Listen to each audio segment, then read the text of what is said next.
Laura González Matute es profesora, investigadora y conferencista, realizó la licenciatura en Historia y llevó a cabo estudios de maestría en Historia del Arte en la Facultad de Filosofía y Letras de la UNAM. De 1984 a la fecha, ha sido investigadora de tiempo completo en el Centro Nacional de Investigación, Documentación e Información de Artes Plásticas del INBAL. De 2002 a 2007 fungió como subdirectora curatorial del Museo de Arte Moderno del INBAL. Ha publicado diversos libros, entre estos Escuelas de Pintura al Aire Libre y Centros Populares de Pintura, el libro Objeto 3030 contra la Academia de Pintura, ambos editados por el CENIDIA, y José Clemente Orozco, escenógrafo, publicado por el Hospicio Cabañas de Guadalajara, Jalisco. Sobre los temas de sus libros, ha sido curadora de varias exposiciones en el Museo Nacional de Arte, en el Museo Casa Estudio Diego Rivera y Frida Kahlo y en el Museo Nacional del Estampa. Colaboró con el texto Escuela Mexicana de Pintura para el catálogo de la exposición México 1900-1950, Diego Rivera, Frida Kahlo, José Clemente Orozco, de Savant-Cats, para el Museo Grand de París, Francia, y del Museo de Arte Moderno de Dallas, en Texas, Estados Unidos, en febrero de 2017. Realizó el video sobre la obra del pintor José Clemente Orozco como escenógrafo para ballet bajo el título Murales de Movimiento, José Clemente Orozco, que es el que vamos a ver hoy, y Las Hermanas Campobello, el cual ha tenido la distinción de presentarse en el Festival Internacional de Cortometraje Shorts México en septiembre de 2022, así como el haber sido semifinalista en el Dumbo Film Festival en Nueva York en marzo de 2023 y haber obtenido diversos laureles como el de Cannes Film Fest, Toronto International Women Film Festival y el Santa Bárbara Film Awards. Entonces, sin más preámbulo, vamos a ver la película.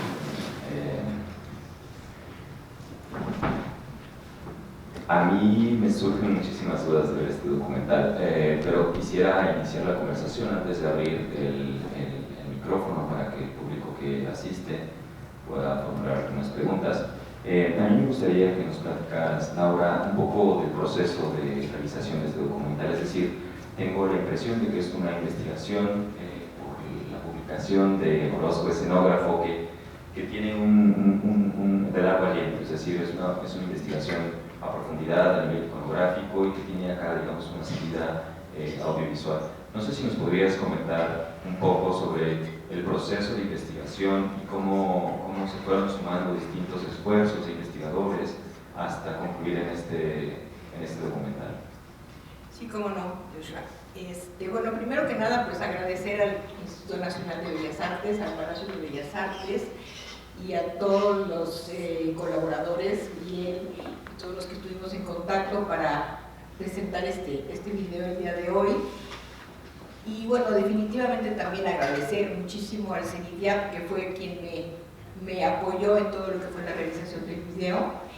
Y pues sí, ya hablando como tal de lo que fue la investigación, es una investigación muy compleja en el sentido de que surge precisamente cuando estoy colaborando de alguna manera en el Museo Carrillo Gil y me comenta su directora, que era la maestra Silvia Pandolfi, que acababan de publicar un libro sobre Gloria Campobello, que era la bailarina, y me dice: oye Laura, es que es un poco raro que parece que en este libro aparece algo de que Orozco hacía murales o que hacía escenografías para ballet.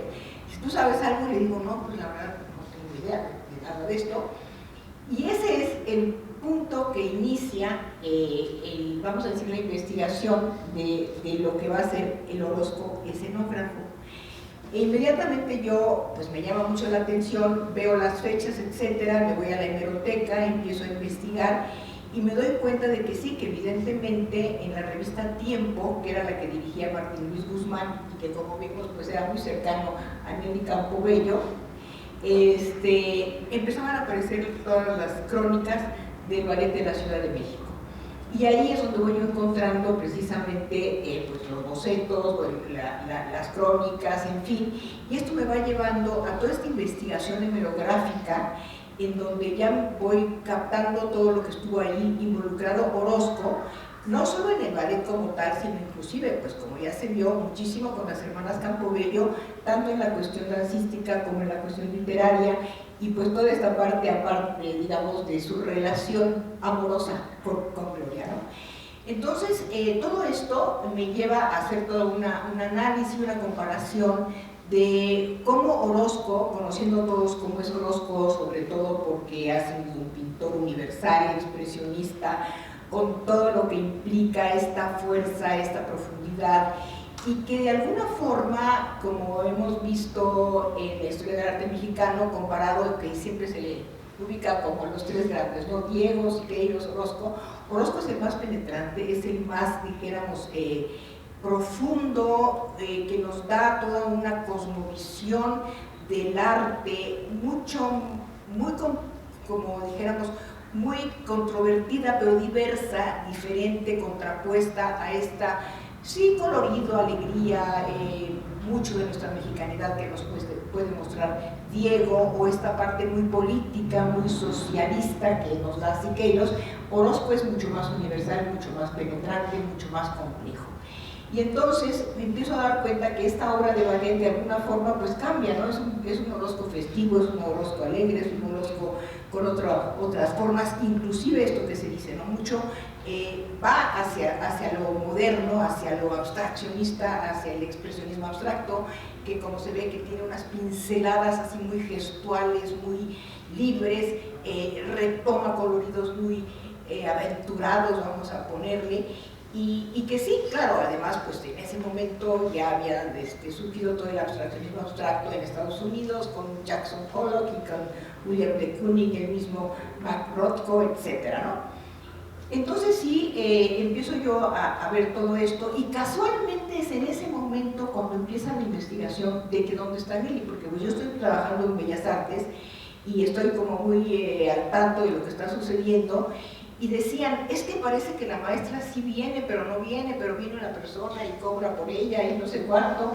Entonces, pues todo esto va hilando todo esto, y entonces ya pasa a la parte, vamos a decir, más policíaca, en donde empiezan a decir qué pasa, está secuestrada, está desaparecida, nadie responde, su casa, nadie, cuando a uno no lo dejan entrar, en fin, y ya se empieza a desarrollar todo esto.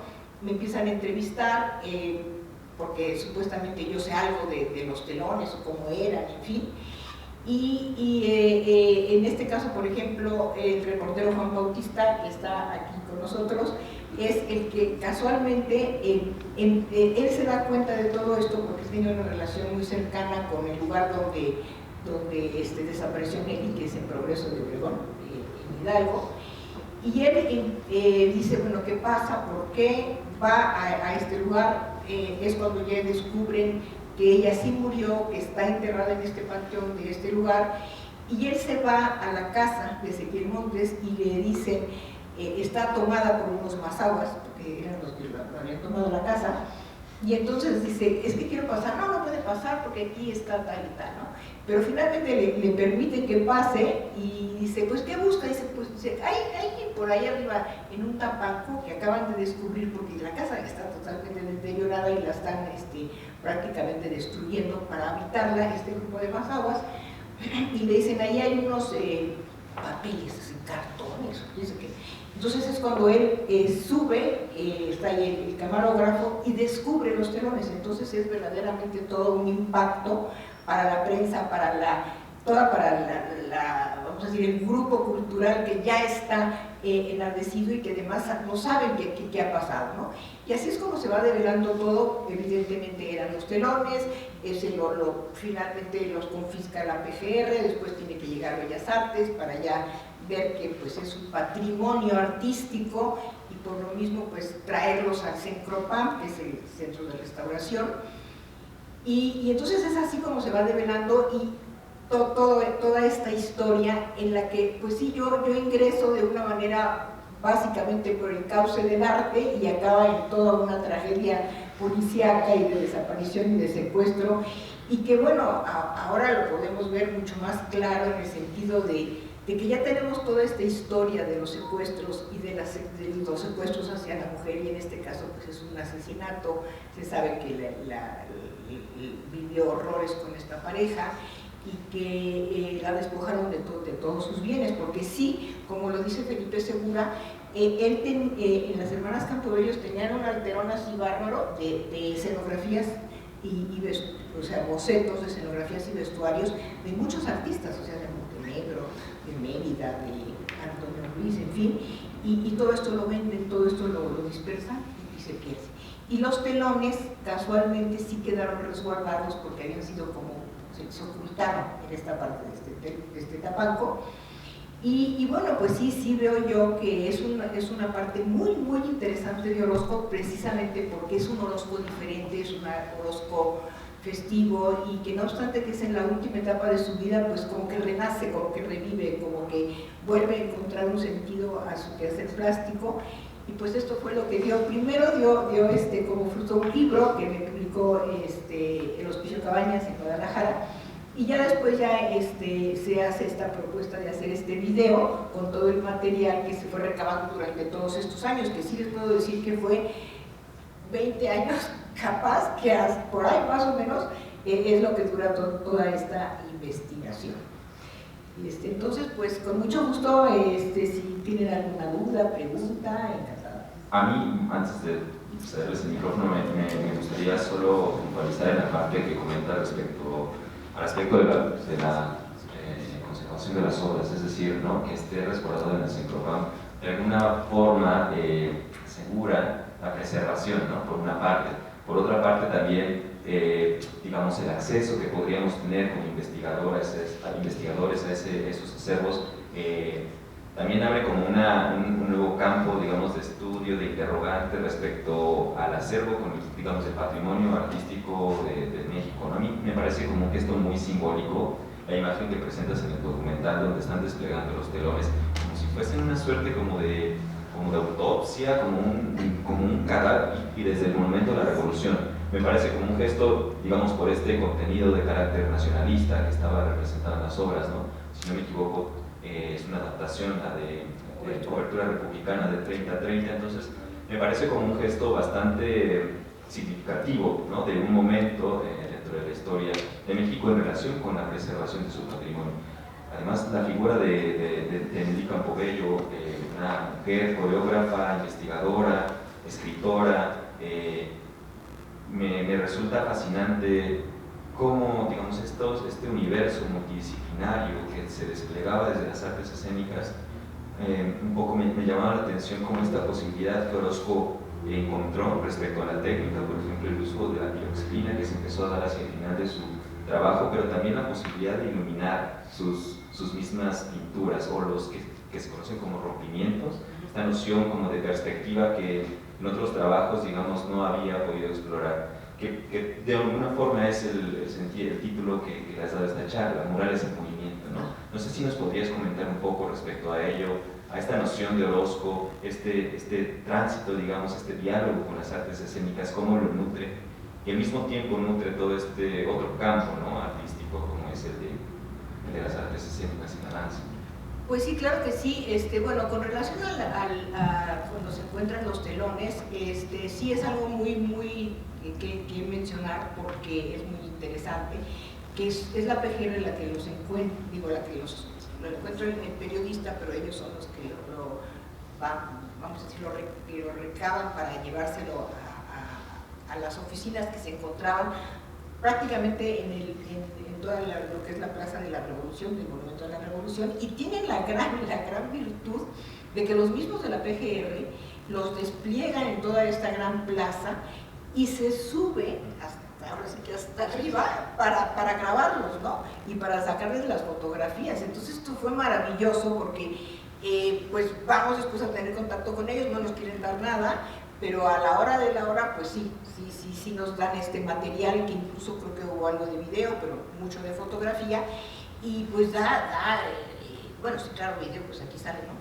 que se están moviendo y que están caminando y que están viendo, y se ve la monumentalidad y este gran tamaño que es el Foro de Bellas Artes, ¿no?, 8 por 11, ¿no?, metros, y bueno, ya cuando ellos lo guardan, en fin, yo tengo la suerte de que me avisan, parece que están ahorita descubriendo los telones y que están en el Monumento de la Revolución, y yo rápidamente me lanzo para allá, y sí me toca el momento en el que llega el Cencropam, y los están guardando en unas bolsas, como, porque ya vieron, ¿no?, que se doblan y que quedan así como cuando están un poquito más grande, en unas bolsas al alto vacío, como de plástico, vamos a decir, y que supuestamente yo les pregunto, y dicen, no, es que esa es la manera de conservar, porque sí están deteriorados, evidentemente, sí están sucios, tienen hongos, en fin. Entonces, así es como los conserva y como los tiene el Cencropan. Y evidentemente, sí es un trabajo muy complejo para restaurar, porque es papel, porque ya está deteriorado, en fin, pero de que se puede restaurar, evidentemente sí se puede restaurar, independientemente del costo y todo lo que implica, ¿no? Y los especialistas, además de restauración de papel, ¿no? Entonces, eso por un lado. Y por el otro, el hecho que tú muy bien comentas de cómo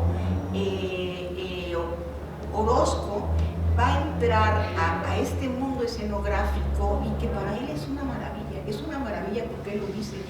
Es que esta experiencia yo nunca me lo hubiera imaginado, porque yo siempre he trabajado en soledad, o sea, en sus andamios se le ve en algunas fotografías de época, solo ahí con todo el andamio de madera, tal, y trepado ahí arriba con sus pinceles, etcétera, evidentemente tuvo sus bocetos, en fin.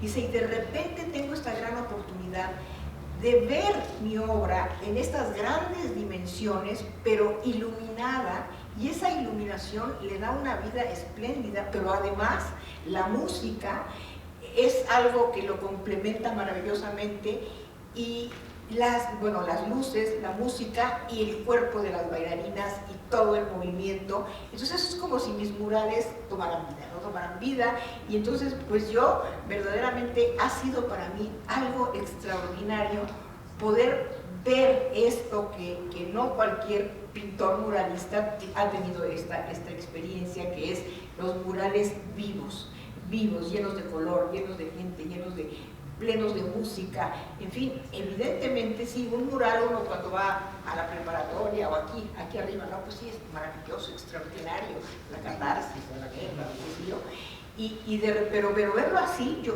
digo, qué experimento, qué experiencia, qué vivencia debe haber sido estar en el Palacio de Bellas Artes y estar frente a estos telones de Orozco. E incluso yo comentaba en alguna de las presentaciones que se hicieron con la maestra, la directora de la Escuela de Danza, que se llama Nelly Campobello, les dije, es que se puede volver a hacer, o sea, porque en dado caso, con toda la alta tecnología que hay ahora desarrollada de la cibernética, se pueden rehacer los telones a nivel digital, plasmarlos y ponerles la música, poner las bailarinas, poner toda la escenografía, todas las luces, y lo podremos volver a vivir, ¿no? Digo, porque es muy complejo los originales como tal, ¿no? Pero sí, eso creo que es algo extraordinario, que bueno que por eso, ¿no? Sí. No sé si alguien del público tiene alguna pregunta. ¿Alguien más? Para concluir. 1, 2, 3. Hola, buenas tardes. Primero agradecerte, me pareció extraordinario el documental, no tenía la oportunidad de verlo, y bueno, estaba leyendo un poco que también encontraste en subastas algunos bocetos de Orozco, seguro esa experiencia también fue extraordinaria como investigadora. Tengo varias preguntas. La primera es, supongo, fuiste parte como todo de este proceso judicial o policíaco de una vez que las encuentras, o sea, te llamaron para ser testigo o perito o no lo sé, esa es una. Y la otra, un poco más histórica, veíamos en el documental que de repente esta relación Orozco-Campobello termina y 2 años después muere Orozco. ¿Qué sucedió? ¿Qué pasó con esa relación que había? ¿Se fragmentó repentinamente? Porque lo que veo es un Orozco, como bien comentas, con una personalidad completamente distinta. O sea, hay pocas fotografías de Orozco, creo que no le gustaba que lo fotografiaran, no lo sé, era una personalidad muy fuerte, pero una foto que pasas donde él está recargado en un caballete y está sonriendo, o sea, se ve que estaba enamorado y que eso le cambió radicalmente como su forma de ver la vida en ese momento. Pero se me hace muy curioso que se termina esta relación, no sé cómo, y 2 años después fallece. Pues sí, pues gracias por la pregunta. Bueno, con relación a lo de las subastas y galerías también fue precisamente porque estaba yo ya, digamos, inmersa en esta investigación, cuando la misma Silvia Pandolfi, que era la que le llegaban todos los materiales, me dice, oye, fíjate que aquí me llegó un catálogo de la subasta donde nada más dice Orozco, escenografía, ¿por qué no vas a ver no sé qué? Y sí, inmediatamente voy, primero era una subasta y ahí estaba esta obra, yo le saco fotografía, y después otra era en una galería de la colonia, bueno, en Polanco, la galería 1010, en donde yo llego y está también una obra de Orozco en escenografía, y también saco las fotografías. Desafortunadamente yo se las llevo a la maestra Pandolfi y me dice, mira, son una maravilla, extraordinarias, wash, lo que sea y tal. Dice, pero pues ya hablé con las autoridades y en este momento parece que no hay presupuesto, etcétera, etcétera. Y desafortunadamente estas piezas pues se quedan en estas galerías y seguramente las adquiere algún coleccionista particular, que después sí se localizan a estos coleccionistas, pero no a las obras. O sea, desafortunadamente las obras se fueron perdiendo, el mismo coleccionista ya se va del país y pues ya no sabe nada. Entonces, sí es una investigación muy compleja por todo esto, ¿no? De que, por un lado está claro todo el asunto policial, en fin, pero yo estaba más en el tono del arte y de cómo rescatar todo esto. Me voy a buscar al maestro Javier Moisén, y le enseño las fotos y me dice, pues, sí, dice, sí, son de Orozco y es más. Yo le digo, pero ¿habrá más imágenes? Y me dice, sí, y casualmente me dice, a mí me vinieron a ver unos muchachos y me trajeron todas estas obras para autentificar. Dije, ¿y a lo mejor usted los vio? Sí, yo las autentifiqué. Dije, ¿quiénes eran o cómo? Porque dice, pues no sé, unos muchachos ahí más o menos medios raros, qué sé yo. Y dice, pero pues sí, eran de Orozco, ¿no? O sea que todo va hilándose así como de una manera, pero pues se pierde mucho. Y pues por eso también creo que el documental es un poco para que los veamos y si alguien por ahí ve algo, qué sé yo, un día diga, por acá hay una obra escenográfica de Orozco, etcétera, etcétera. Y con relación a su relación con Gloria, pues evidentemente le dio mucha vida, muchísima vida a Orozco. Creo que sí fue un gran amor de parte de él, y lo revitalizó muchísimo, porque es lo de menos es decir, pues entonces él estaba más alegre, o que es sonrisa, o tal, ¿no? No, su obra, ahí es donde lo plasma, y ahí es donde lo vemos. Y entonces, claro, muy acertado de tu parte haber visto esta fotografía donde él está sonriendo, ¿no? Que es un fotomontaje con él, ¿no? Acá. Pero sí, o sea, yo creo que no fue solo Gloria, o sea, porque claro, Gloria pues sí, ¿no? Pero el mundo de la escenografía es lo que lo revive, lo enamora también, ¿no? Y su relación con ellas, porque también esta parte, por ejemplo, de Nelly Campobello, siendo una mujer tan inteligente, tan interesante, tan completa, era una gran escritora, era bailarina, era coreógrafa, era la directora del ballet de la Ciudad de México, o sea, todo un personaje de la cultura mexicana. Y además, los que lo rodeaban, o sea, Orozco de repente tiene contacto con Carlos Chávez, con los otros escenógrafos, con Martín Luis Guzmán, que es toda una personalidad de la literatura mexicana, de todo lo que es la historia de la novela de la Revolución Mexicana. Yo creo que en ese sentido sí, pues nosotros, ¿no? como seres humanos, si estamos en contacto con todas estas gentes tan creativas, tan llenas de vida, con tanta proyección, pues te lo transmiten. Y Orozco era una gente muy sensible, pero desafortunadamente su carácter era un poco retraído. Pero aquí se le da la oportunidad de entrar a este mundo y a esta vivencia que lo eleva y definitivamente lo revive, y aquí está la muestra, ¿no? En toda su obra. Muchas gracias por esta presentación. Sin duda, esta obra que tú hiciste justamente pues, da mucho que pensar más allá de la obra mural de Orozco y conocer una faceta distinta, además de él. que es curioso pensar que siempre lo vemos como el artista serio, el artista retraído, pero en realidad era muy divertido, ¿no? Tiene un gran sentido del humor, cuando lee uno su autobiografía pues se la pasa riendo a veces. Y bueno, en ese sentido tengo dos preguntas, ¿no? La primera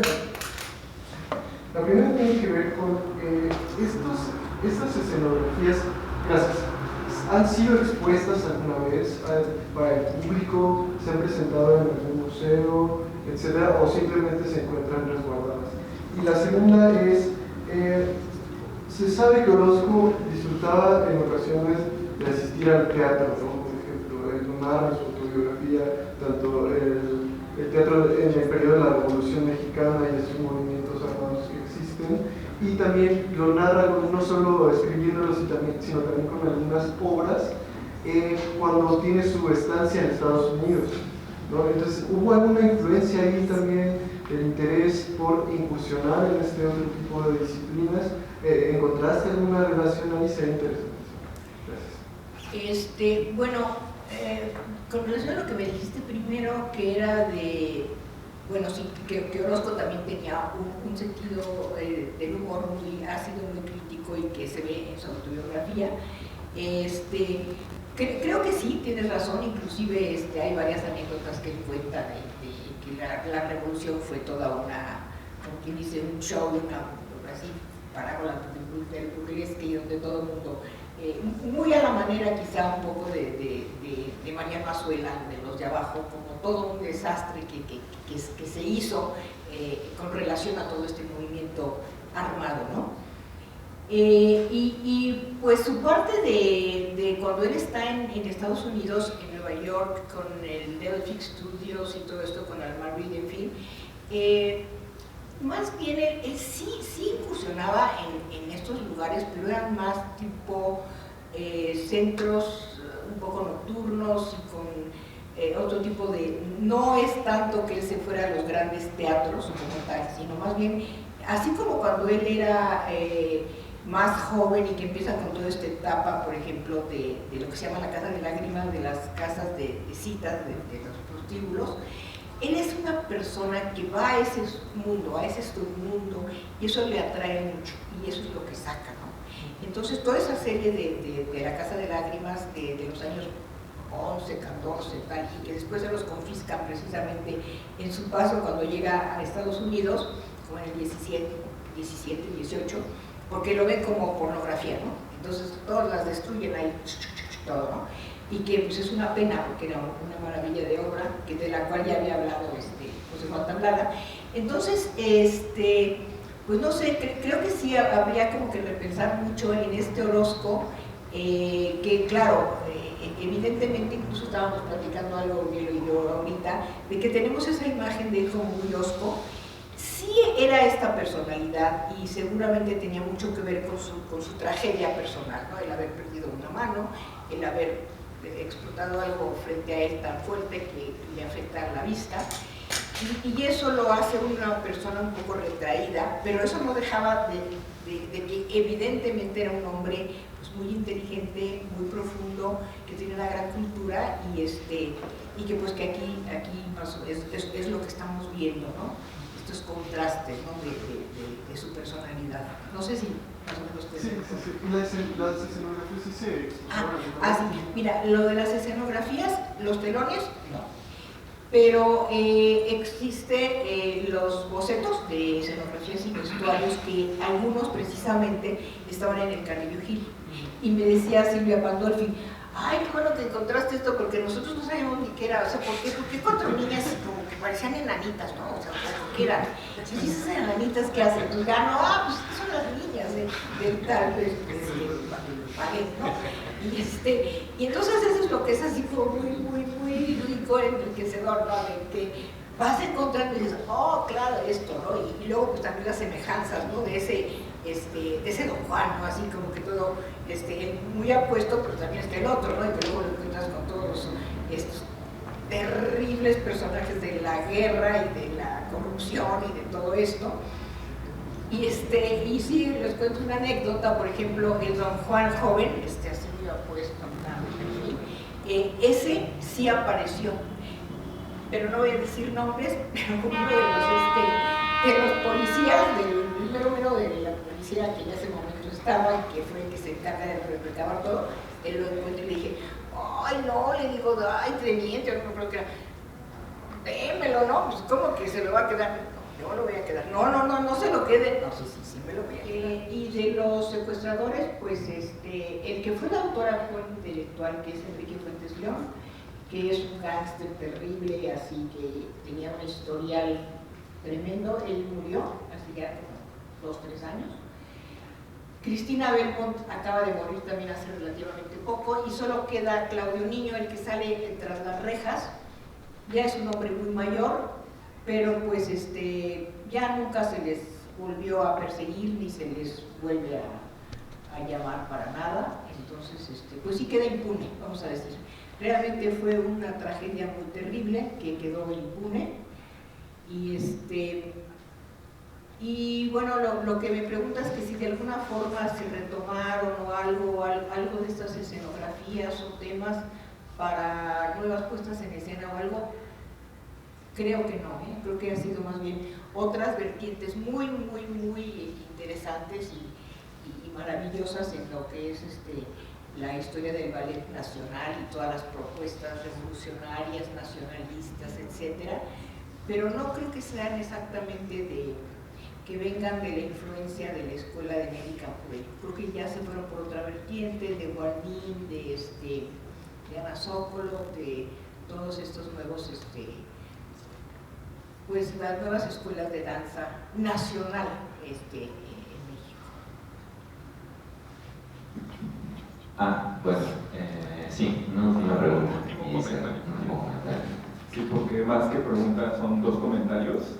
Bueno, el primero, Laura, agradecerte enormemente por esta charla, por haber aceptado nuestra invitación y por presentarnos este documental que, como ya comentaron, pues sintetiza tantos años de investigación. Agradecer también a todas las personas que directamente se involucraron en el caso de Nelly, porque bueno, creo que todas contribuyeron, ¿no?, a dar a conocer pues esta tragedia tan horrible. A mí la verdad me impactó muchísimo, como que tuve sentimientos encontrados. Por un lado, pues muy feliz, ¿no?, de saber que existen estos telones de Orozco y que están ahora bajo el resguardo del Estado mexicano, pero también pues toda esa parte trágica, ¿no?, que pues me impactó muchísimo. Por ejemplo, saber que fue su exalumna, ¿no?, quien estuvo detrás de todo este caso, y bueno, también como pues la historia, el final tan triste que tuvo, ¿no?, de haber sido una persona tan reconocida con tantas contribuciones a la cultura y particularmente a la danza, y haber quedado en esa situación tan vulnerable en la última etapa de su vida, ¿no? Ahí es donde yo me pregunto si tenía familia, porque bueno, en la lápida decía señorita,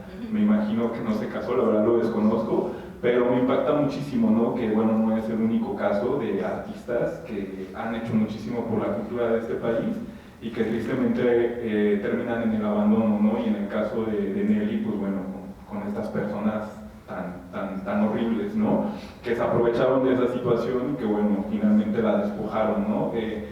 Me parece igual que no deja de ser paradójico, ¿no?, como pues esa crítica que Orozco llegó a hacer, por ejemplo, al sistema judicial mexicano en los murales que pintó para la Suprema Corte de Justicia, y que finalmente pues se ve reflejado en este caso, ¿no?, de la impunidad y bueno, la corrupción, ¿no?, porque pues bueno, viendo un poco el documental me doy cuenta de que aparentemente estas personas pues lograron comprar su libertad, ¿no? Y bueno, eso no deja de ser indignante, la verdad a mí me indigna muchísimo, porque pues hace mucho eco en el presente, ¿no?, de todas las cosas que pasan en el país, que quisiéramos pensar que pues es algo que está muy alejado de nuestra realidad, ¿no?, pero lo vivimos todos los días. Y pues bueno, solamente externar esa molestia ante el sistema judicial mexicano, ¿no?, que es tan corrupto, y que bueno, Orozco también lo criticó en su momento, ¿no? Y pues bueno, gracias. No, al contrario, gracias a ti. Pues sí, precisamente cuando se ha presentado este video han surgido estas inquietudes y se habla mucho de que hay que estar muy cerca de los grandes artistas mexicanos, porque no sabemos muchas veces su final o cómo van a estar, ¿no? Podemos tener otros ejemplos, no sé, se me ocurre ahorita por decir algo, Pita Moro o alguien así, que ya van siendo personas muy grandes, solas, y están realmente a la deriva y que pueden caer en este tipo de tragedias muy tremendas, y en este caso pues Nelly sí, no estaba casada, no tenía hijos, solo tenía a su hermana Gloria, había tenido muchos hermanos, existe parte de la familia, hay un sobrino que está incluso todavía, pues parece que anda todavía como en algunos pleitos legales para demostrar que él es descendiente de Nelly y en fin, pero sí realmente estaba muy sola y pues por eso es que se dan estas circunstancias y que en este caso pues creo que en ese momento no se hablaba de estas palabras, pero creo que queda claramente como un feminicidio total, absoluto, porque ella muere por causa de todo ese maltrato que le dan y que no sabemos a fondo todo lo que sufrió, todo lo que padeció. Se dice que muere, según esto, como de un problema gastrointestinal, por decir algo, y es que muere de hambre, ¿no? O sea, ya no le daban de comer y la tenían alcoholizada, drogada, terrible. Entonces, eso es lo que nos debe de mover para ver a nuestros artistas que cuando están solos en una edad avanzada, no dejarlos, sino estar cerca de ellos, el mismo, bueno, pues digo yo, el mismo Instituto Nacional de Bellas Artes, la Secretaría de Cultura, estar cerca para protegerlos, apoyarlos y de alguna manera evitar estas tragedias como la que vivió Nelly, y que como bien dices, pues Orozco, que era una gente muy certera en todo esto, pues lo denuncia de manera muy obvia, ¿no? En la Suprema Corte y en muchas de sus obras, ¿no? Evidentemente, ¿no? Pues muchísimas gracias a todos por acompañarnos en esta sesión, y Laura, muchísimas gracias a ti también por acompañarnos en esta sesión.